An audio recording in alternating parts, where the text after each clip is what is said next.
So this is Module 1E, and we're going to be quickly looking at how you can get a peek inside your data frame, and also a quick note on data frame attributes. So first of all, we've read in our data frame, we can kind of print it off just by saying, returning df, which is what we've called our data frame. We're trying to print it, but there's a few other ways to look inside of it. The first and most common probably is this head function.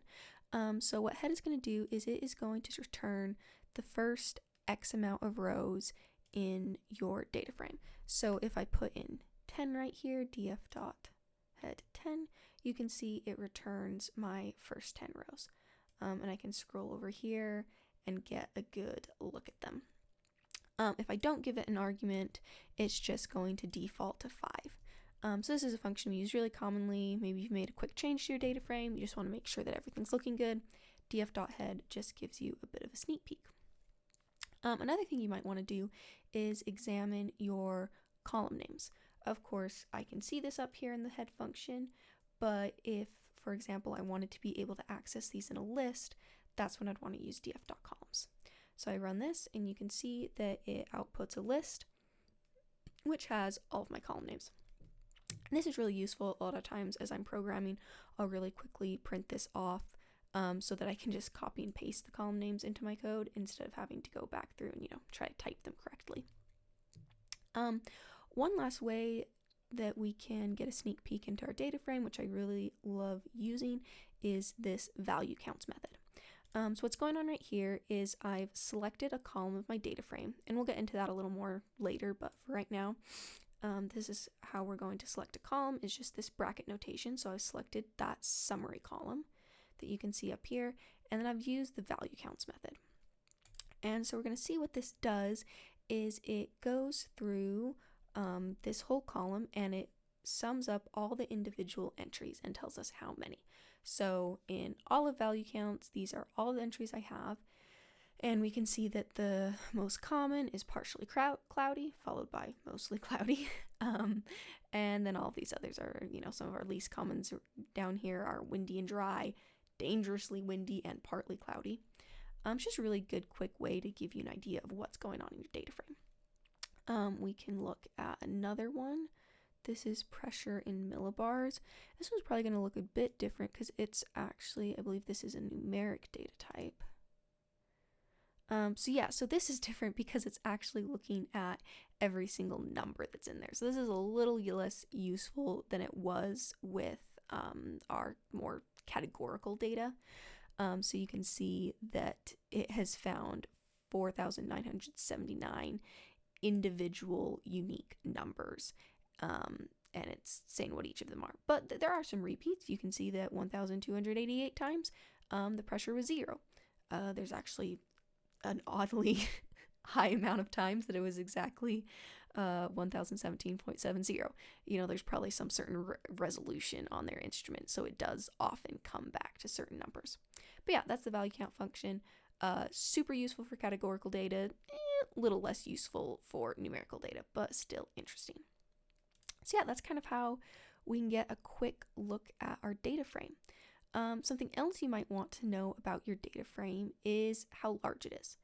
Again, coming up to, so when we printed off the whole thing, it told us down here that we had, 96 some thousand rows and 12 columns. And that's useful to know. But again, I can see this, but just using that, I can't access it. I can't put it into a function. So I want a way to actually return that size. And so the way that we're usually going to do this is using df.shape. So you can see that if I run this, it returns a tuple. The first part is the number of rows, and the second part is the number of columns. So if I want to just return one of these, I just want to return my rows, because it's a tuple, I can go in there and index it. And now I have the exact number of rows. So if somewhere in my code I want to use that as a value, I can use that using df.shape. Now, while we're here, a quick note on syntax. You may have noticed a bit of kind of incongruity in that sometimes when I'm doing things, I'm putting parentheses after them, and sometimes I'm not. and it's not just willy-nilly. It does make a difference. If I put parentheses here, I'm going to get an error saying that the tuple object is not callable. That's because df.shape by itself returns a tuple, and it gets confused when I try to call it. What's going on here is that when we're working with data frames, we both have methods, which those use kind of that familiar parentheses at the end. So value counts, this is a method that works on data frames. .head, it's a method that works on data frames. Methods, they're always going to have the parentheses, and they're optionally going to take arguments. And there's tons and tons and tons and tons of methods. However, we also have these right here that are attributes. So if you're familiar with Python and have worked at all with object-oriented programming or classes, you might be familiar with attributes. But pretty much simplest explanation is a data frame is a class. It's a certain type of object, and this object has certain attributes that just like are inherent to it. So according to ChatGPT, these are all of the attributes that a data frame has. It has a shape, it has a size, it has a number of dimensions, column, index. You can read them off. So these are they're the special things. There's the attributes. Attributes don't get called with parentheses because they're not methods. You're not really calling a method as so much as you're just returning a fact about this data frame. So yeah, just a quick syntax note as we go along so that doesn't get confusing. But yeah, that's your basics. You can now look inside your data frame, and in the next video, we'll be talking about accessing values.